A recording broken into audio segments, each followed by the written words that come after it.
Et salut tout le monde, je vous retrouve pour commencer la création d'une application Windows Form. Enfin, et ce sera donc un bloc-notes qui a été fortement inspiré de Notepad++.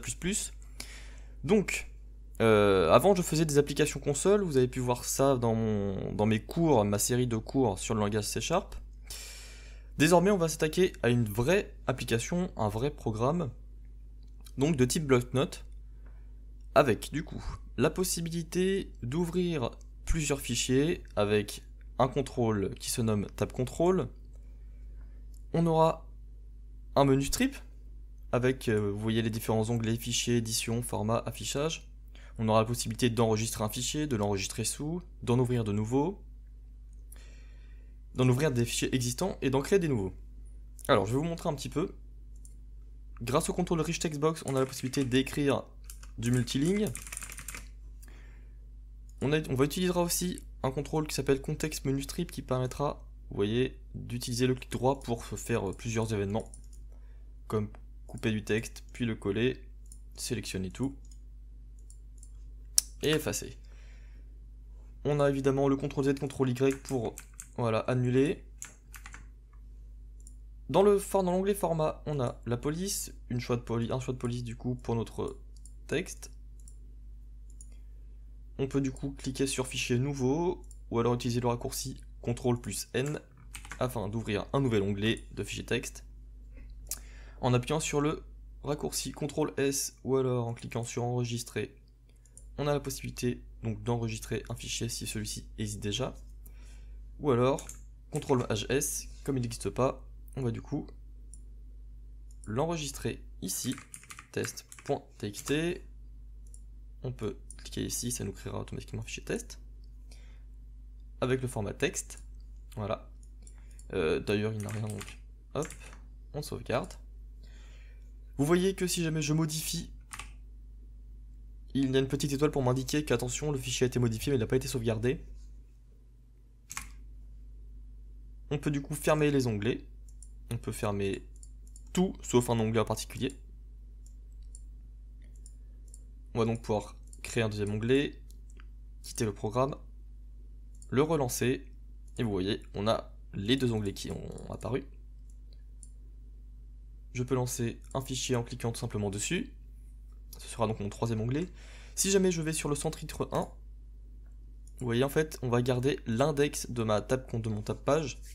C'est-à-dire que j'avais sélectionné sans titre 1 avant de quitter. Si je sélectionne fichier.txt avant de quitter, mon programme va s'aligner automatiquement sur le fichier .txt. Alors, on a aussi la possibilité, vous voyez, de se rendre hop, à l'endroit où est sauvegardé ce fichier. On peut ouvrir des fichiers assez gros, comme ceci. Alors d'ailleurs, hop. Il y aura du coup la possibilité de lancer qu'une seule fois le bloc-notes. On verra ça à la toute fin de cette série de vidéos. Et enfin, on a aussi la possibilité de zoomer avec les raccourcis CTRL+ ou CTRL-. On peut zoomer et dézoomer, ou alors réinitialiser le zoom et quitter l'application. Voilà, donc j'ai fait le tour des fonctionnalités. Alors pour ce qui est de la gestion de sauvegarde en fait des onglets, on utilisera une sorte de session que utilise Notepad++. Donc en fait, dans les dossiers AppData, on créera un dossier notepad.net qui sera le nom pour le coup de notre bloc-notes. Dans ce dossier, on aura un fichier session.xml que l'on va ouvrir tout de suite et qui se présente sous cette forme. Ici, on aura du coup une balise Notepad, une balise session avec ActiveIndex. L'ActiveIndex qui représente en fait l'index sur lequel nous sommes actuellement, qui commence à 0. Donc là, si jamais je quitte l'application, hop, vous voyez que ce fichier a été modifié par un autre programme. Voulez-vous le recharger? Oui. L'index est 1 car il commence à 0, on était bien sur le deuxième onglet, 0, 1, 2, 3. Donc si on se met ici, vous allez voir que ça va donner 2. Voilà.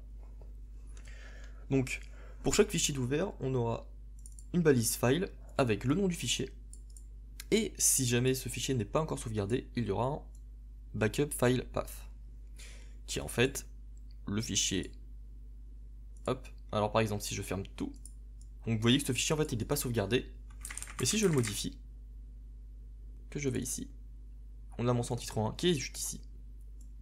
On peut l'ouvrir avec, alors, bloc-notes, tac. Et en fait, vous voyez que il a été sauvegardé en tant que fichier backup. Pour que nous, on le réutilise après, lors d'une prochaine ouverture.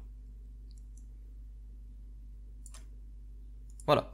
Donc, on va commencer par créer notre projet, et on va voir les fonctionnalités au fur et à mesure. Alors, premièrement, donc, on va créer une application Windows Form avec le .NET Framework. Voilà. Donc, je vais choisir mon répertoire. Le nom de projet, Notepad. On va l'appeler Notepad tout simplement et pas Notepad.net parce que quand on met des points Visual Studio sur les namespace, ça passe pas trop bien, donc moi je vais l'appeler Notepad.